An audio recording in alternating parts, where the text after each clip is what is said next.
Ada dusta. Waktu sholat bilangnya sama Allah gimana tuh? Inni wajjahtu wajhiya lilladzi fataras samawati wal ardh. Aku hadapkan wajah batinu kepada Zat yang telah menciptakan langit dan bumi. Kata Allah, gombal lu. Setiap hari itu hanya berpura-pura aja, berpura-pura sholat, berpura-pura menyembah Allah. Padahal yang disembah juga bukan Allah. Yang disembah itu Tuhan yang diciptakan oleh pikiran sendiri. Pakai ilmu katanya. Katanya Tuhan itu di depan. Katanya Tuhan itu di barat. Yang penting ke barat lah. Mencong dikit katanya nggak tahu ke Moskow, nggak tahu ke Jerman. Ya itu karena kiblat yang sebenarnya juga sampai sekarang nggak tahu. Tapi kalau ditanya, kamu sholat nyembah siapa? Nyembah Allah. Padahal di Quran dikatakan, ya, di Quran dikatakan, Innani anallah la ilaha illa ana fa'budni wa aqimis sholata li zikri. Kamu dikatakan telah menyembah aku kalau selama sholat yang kamu ingat cuma aku. Boro-boro ingat sama aku, akunya aja belum dikenal. Maaf ya kalau tersinggung. Memang hari ini saya ingin menyinggung itu. Dan kalau tersinggung, alhamdulillah. Tetapi lebih bagus lagi, gimana memperbaiki itu semua.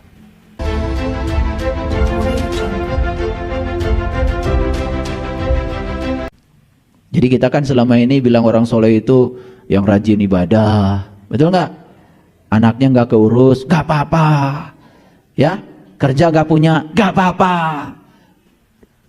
Jadi ini sudah ada pergeseran. Padahal Nabi Muhammad bilang sebaik-baiknya manusia yang berguna bagi manusia lain. Terus ibadah kedudukannya di mana? Justru ibadah itu harusnya menimbulkan gairah untuk menjadi pembahagia bagi semesta. Gitu harusnya. Setelah ibadah itu, apa dampak ibadah saya? Oh, saya ingin jadi orang yang berguna. Saya sekolah yang tinggi, biar saya bisa menemukan sesuatu. Temuan saya bermanfaat bagi orang lain. Gitu. Jadi ibadah itu bukan tujuan. Ibadah itu adalah sarana untuk mencapai tujuan. Kan Nabi Muhammad juga diutus ke dunia bukan untuk ibadah, untuk memuliakan akhlak. Tujuannya kan akhlak. Nah, ritual-ritual ibadah itu ini instrumen nih, instrumen. Ngerti nggak? Ini saya kok nggak masuk ke judul ini. Ini saya harus ini dulu, harus ngoceh dulu kayaknya. Ini belum disuruh masuk nih, ya. Malah ngomong semikonduktor segala. Nah, sekarang disuruh masuk nih, udah ada perintahnya. Kehilangan rasa keintiman dengan Tuhan. Saya mau bicara yang sederhana dulu. Ada nggak yang kehilangan keintiman dengan pasangan? Jawab dulu, jangan pura-pura. Ada apa banyak? Serumah, sekasur, tapi nggak intim. Yang ini balik ke sini, yang ini balik kemana? Tidak tegur sapa, nggak ada waktu buat ngobrol. Ada nggak ya kayak gitu? Banyak. Kapan itu terjadi? Nih, judulnya apa? Coba yang atas baca.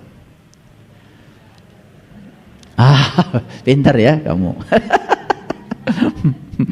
Jadi kita bersama itu tidak akan pernah intim apabila ada dusta di antara kita. Dusta, kebohongan, apalagi ya untuk pasangan itu dampaknya luar biasa. Yang pertama, hancurnya kepercayaan. Padahal itu fondasi utama suatu hubungan. Ulangi ya, fondasi dari suatu hubungan, setuju gak dengan saya? Kepercayaan. Betul nggak? Ya, kepercayaan. Kalau sudah ada kepercayaan, ya sudah, nggak masalah. Ya, saya di sini, istri saya sekarang sedang di Vietnam, sedang antar anak saya, no problem. Sudah ada trust, sudah ada kepercayaan. Betul nggak? Kalau tidak ada kepercayaan, Bisa jadi harus bersama terus, diawasi. Padahal bersama terus juga belum tentu intim. Betul nggak? Buktinya begitu nyampe di restoran malah main HP sendiri-sendiri.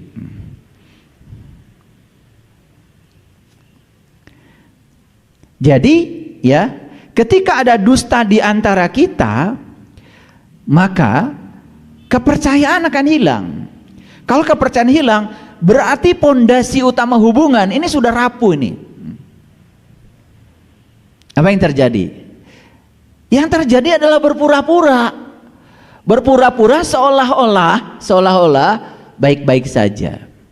Padahal di dalamnya rapuh. Rapuh. Karena tidak ada kepercayaan. Saya menanya Bapak Ibu, gitu nggak dengan Allah? Rapuh nggak hubungannya? Ada dusta. Waktu sholat bilangnya sama Allah gimana tuh? Inni wajjahtu wajhiya lilladzi fataras samawati wal ardh. Aku hadapkan wajah batinu kepada Zat yang telah menciptakan langit dan bumi. Kata Allah, gombal lu.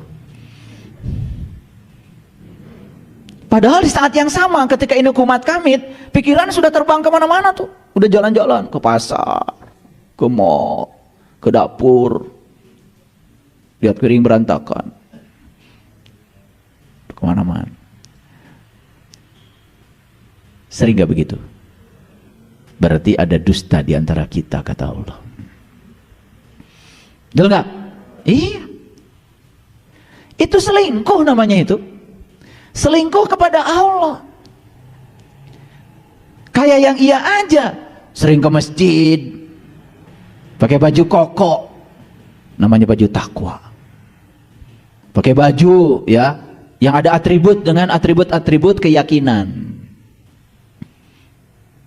Tapi giliran bohong, bohong aja.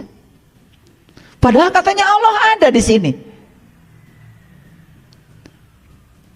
Giliran pelit, pelit aja.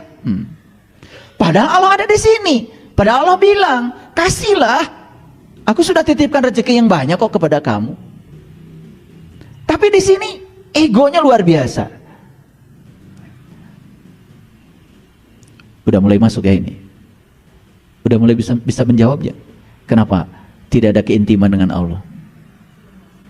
Setiap hari itu hanya berpura-pura aja, berpura-pura sholat, berpura-pura menyembah Allah. Padahal yang disembah juga bukan Allah. Yang disembah itu Tuhan yang diciptakan oleh pikiran sendiri. Pakai ilmu katanya. Katanya Tuhan itu di depan. Katanya Tuhan itu di barat. Yang penting ke barat lah. Mencong dikit katanya nggak tahu ke Moskow, nggak tahu ke Jerman. Ya itu karena kiblat yang sebenarnya juga sampai sekarang nggak tahu. Tapi kalau ditanya, kamu sholat nyembah siapa? Nyembah Allah. Padahal di Quran dikatakan, ya, di Quran dikatakan, Innani anallah la ilaha illa ana fa'budni wa aqimis sholata li zikri. Kamu dikatakan telah menyembah aku kalau selama sholat yang kamu ingat cuma aku. Boro-boro ingat sama aku, akunya aja belum dikenal. Ada dusta di antara kita.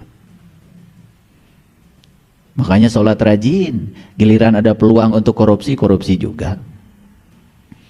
Sholat rajin, giliran ada selingkuh, selingkuh juga. Jadi Allah aja diselingkuhi. Bagaimana mau ada kepercayaan? Tidak saling percaya dengan Allah. Hancur tuh pondasi hubungan. Seperti baik-baik saja hubungannya, padahal tidak baik. Benar gak ini omongan saya? Benar ya? Syukurlah kalau benar. Masuk akal? Masuk akal ya. Mau memperbaiki hubungan dengan Allah. Gimana caranya? Memperbanyak rakaat sholat? Memperbanyak baca Quran? Itu karena tidak tahu caranya. Ngikutin kebanyakan orang. Mau diperbanyak rakaat sholat, tidak akan ngaruh. Apalagi kita melakukan ritual banyak tapi tanpa kesadaran, buat apa?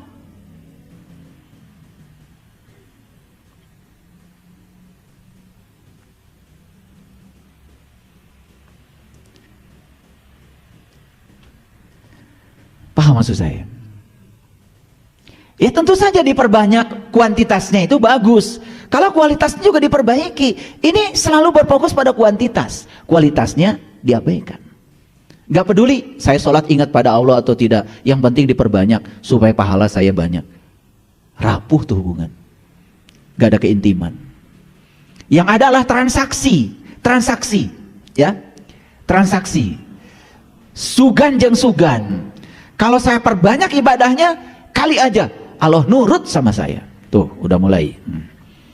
Supaya Allah nurut, supaya doanya dikabul. Kan pengertian doa dikabul tuh kebanyakan kita mah supaya Allah nurut kan? Itu supaya segala keinginan kita tercapai. Kalau keinginan tercapai Allah, tidak tercapai setan tuh. Udah mendua itu. Seolah-olah ada kekuatan lain di semesta ini selain Allah yang diberi julukan setan. Bahkan seolah-olah setan itu ada di tempat lain, suka mengganggu kita. Padahal dijelaskan dalam Al-Quran, yuwaswisu fi sudur. Setan itu yang suka berbisik. Berbisik jelas dong, jaraknya dekat. Paham? Suka ada yang berbisik? Suka. Siapa itu? Siapa itu? Coba saya mau tanya. Ya. Nanti malam saya jam 2 mau meditasi. Dihidupkan tuh alarm. Karena belum bisa, alarm biologisnya di sini udah mati itu, udah rusak tubuhnya. Tapi nanti kalau sudah belajar kesadaran sama saya, nanti diajarkan supaya alarmnya pakai alarm ini buatan Allah itu. Tengah ganengkeun batur. Kring, kring, kring. Duh, udah bunyi tuh jam 2. Ya? Itu. Tunuh. Itu yang bilang tunuh tuh siapa itu? Siapa? Jawab dong, siapa? Nah itu setan. Sesederhana itu kalau ngaji, ya kan? Ini dicari itu. Padahal yang bilang tunuh, gandeng. Siapa yang bilang begitu? Pak setan tuh itu. Masih dicari-cari. Udah pengajian kemana-mana seragam seminggu 7. Sampai sekarang setan aja bungkelekanannya belum tahu itu ngaji apa. Udah ketemu barusan sama setan. Itu yang mijit HP, yang matikan alarm. Harus dijelaskan begitu. Masih belum ngerti tadi. Disikara setan tuh itu yang punya tangan. Tuh dek. Kan HP itu bisa mati karena pakai tangan, bukan pakai bisikan. Paham sampai sini? Nah itu.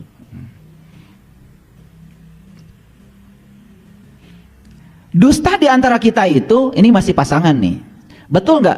Memicu konflik yang berkepanjangan.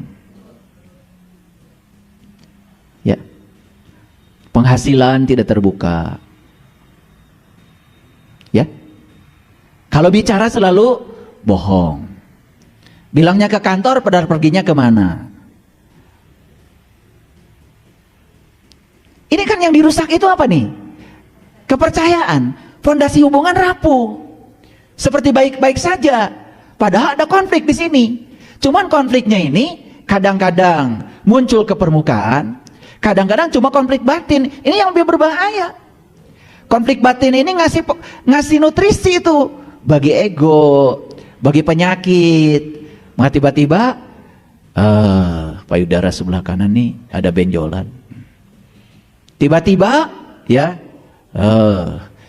rahim katanya ada kista. Tapi kita tidak sadar mengabaikan itu. Padahal itu adalah pesan dari semesta. Nih kista sudah muncul nih. Harus dicari apa sebabnya nih. Ternyata dari komunikasi yang tidak lancar. Dari konflik batin yang berkepanjangan. Betul nggak? Ya kalau tidur berhubungan sih. Tapi cuma sebatas itu, tidak intim. Hanya untuk menyalurkan hawa nafsu saja, tidak intim. Maaf ya kalau tersinggung. Memang hari ini saya ingin menyinggung itu. Dan kalau tersinggung, alhamdulillah. Tetapi lebih bagus lagi, gimana memperbaiki itu semua. Mau sampai kapan itu dibiarkan? Mau berpura-pura baik aja? Kapan mau jadi orang baik kalau berpura-pura terus? Tidak pengen gitu? Hidup itu apa adanya, bicara apa adanya, komunikasi apa adanya. Betul nggak? Kan lebih enak kalau begitu. Tidak dusta di antara kita.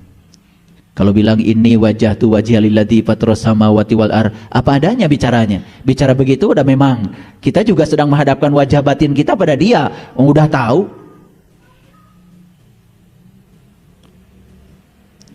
Ini kalau dipikir-pikir banyak gak dustanya sama Allah? Banyak. Jadi itu yang menyebabkan kita tidak intim dengan Allah. Bersama kita lebih dekat daripada urat nadi leher kita, tapi nggak ada keintiman. Padahal harusnya sampai pada tahap kemanapun kamu memalingkan wajah, di situ wajahku. Harusnya sampai tahap itu, ya. Bahkan melihat daun yang jatuh pun melihat dia harusnya. Itu la ilaha illallah itu sudah jadi amalan, bukan dibaca ribuan kali habis sholat lalu terpisah dengan amalannya. Bapak Ibu pernah lihat daun kering jatuh? Pernah? Protes nggak itu daun? Enggak, ikhlas aja. Sudah tahu itu siklus hidupnya dia. Dan ketika jatuh terkena hujan, hancur tuh. Lama-kelamaan jadi pupuk. Dia juga udah tahu kalau dirinya jadi pupuk. Dia juga udah tahu nanti juga saya akan diserap lagi oleh akar. Besok-besok juga sudah jadi daun baru lagi. Dia tahu perjalanannya harus begitu. Tidak protes. Gak kayak kalian. Dikit-dikit ngeluh, dikit-dikit protes. Daun aja jatuh gak ngeluh. Kamu baru jatuh aja dikit, udah disebarluaskan di medsos, bikin status, bingung, dipamerkan. Sekarang itu privasi kita ini aneh ya, privasi pribadi itu juga dipamerkan supaya orang lain tahu. Lah orang lain yang tadinya nggak tahu kamu bingung, karena bikin statusnya bingung, udah itu gambarnya juga gambar orang bingung. Ya seluruh jagat raya doain kamu jadi orang bingung, tambah stres. Itu satu status tuh ditonton orang. Oh orang ini lagi bingung tuh, energinya kan masuk itu, betul nggak? Sadar nggak Bapak Ibu? Sadar nggak? Nah ketidakpercayaan ini karena ada dusta, timbul apa? Timbul trauma emosi. Nah ini kalau sudah trauma, perhatikan saya ya, pasangan kita ngomong bener aja dianggap bohong, apalagi ngomong nggak bener.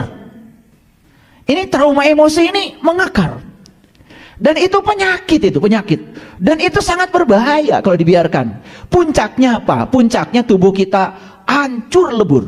Kenapa? Segala penyakit datang karena tubuh fisik ini sebetulnya penyebab sakitnya itu adalah ini ya, karena tubuh spiritualnya sakit, tubuh intuisinya sakit, tubuh mentalnya sakit, tubuh energi sakit, akhirnya tubuh fisik itu menampakkan alarm. Tubuh fisik ini cuman bahasa Inggrisnya itu katempuhan buntut maung. Hanya menerima akibat dari semua pola-pola yang nggak benar itu. Tapi kita nggak pernah peduli dengan itu. Begitu sakit di tubuh fisik, langsung makan obat, dan dikiranya obat itu menyembuhkan penyakit. Tidak, obat itu menghilangkan rasa sakit sesaat. Dan besok sakit lagi. Akarnya tidak pernah diurus oleh kita. Makanya saya mendirikan pusat pelatihan hidup sehat. Jadi saya mengajarkan sehat itu harus whole, disebut holistik. Sehat itu harus holistik, harus keseluruhan. Sehatkan tubuh spiritualnya, sehatkan tubuh intuisinya, sehatkan tubuh mentalnya, sehatkan tubuh energinya. Udah, tubuh fisik nanti akan dengan sendirinya sehat.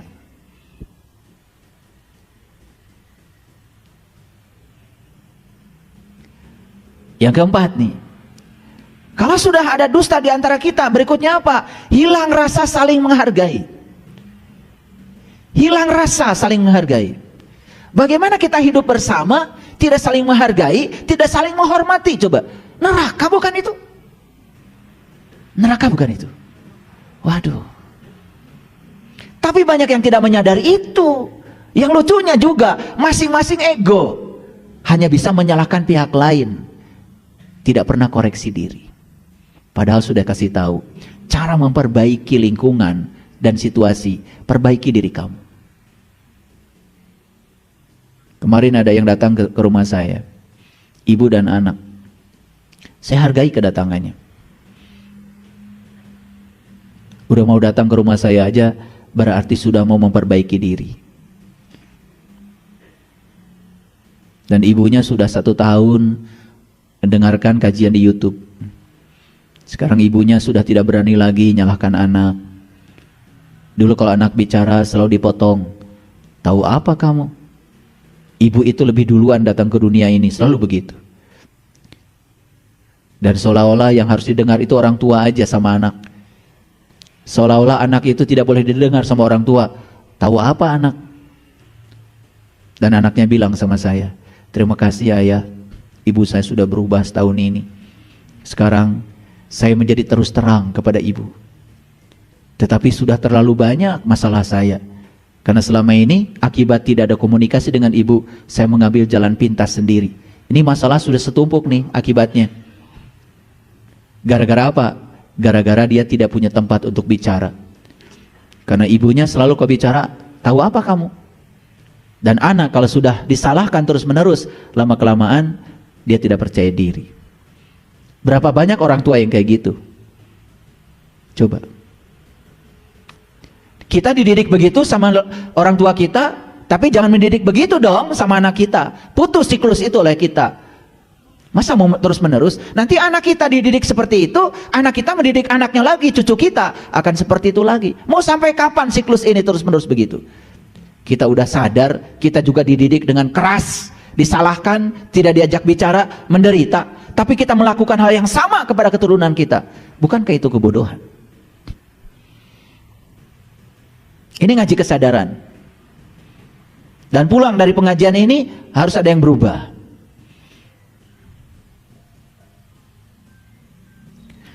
Akibatnya apa? Kalau sudah hilang rasa saling menghargai, hilang rasa keintiman. Yang ada apa?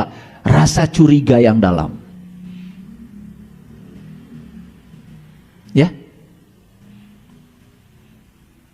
Ada suami, kenapa kamu itu rambut acak-acakan gitu? Saya kalau cukur rambut rapi, nanti disangka istri saya ada apa? Emang istri kamu senang lihat kamu rambutnya acak-acakan gitu? Ya dia nggak senang. Tapi daripada saya nanti kalau dicukur kemudian saya dituduh apa-apa, ya sudah gini aja. Ngobrol dengan saya juga sambil gagaro aja. Menderita hidup, betul nggak? Dicukur aja takut. Saya bilang, kamu setiap ketemu saya kaosnya itu. Bajunya maksud saya. Iya. Saya kalau beli baju baru, istri saya suka nanya, kenapa kamu pakai baju baru? Jangan-jangan katanya. Makanya udah, yang sudah lecek itu dipakai. Emang istrimu senang bajunya lecek? Sebetulnya dia juga nggak senang. Tapi daripada saya nanti disalahin, lebih bagus pakai baju. Kasihan, lecek bajunya. Neraka bukan itu?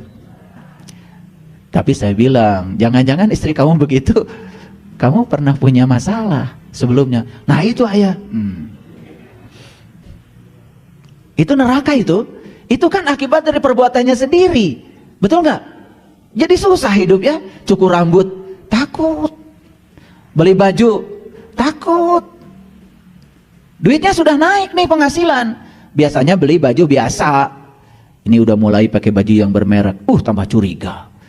Padahal niatnya mau memberikan kenyamanan pada tubuh. Ini kalau sudah tidak ada kepercayaan, ini jadi merembet kemana-mana itu. Gara-gara ada dusta di antara kita. Setuju? Kira-kira kalau hubungan seperti ini, stres nggak Bapak Ibu? Stres. Kira-kira kalau hubungan seperti ini, potensi perpisahannya besar apa kecil? Itulah yang membuat kalian berpisah dengan Allah.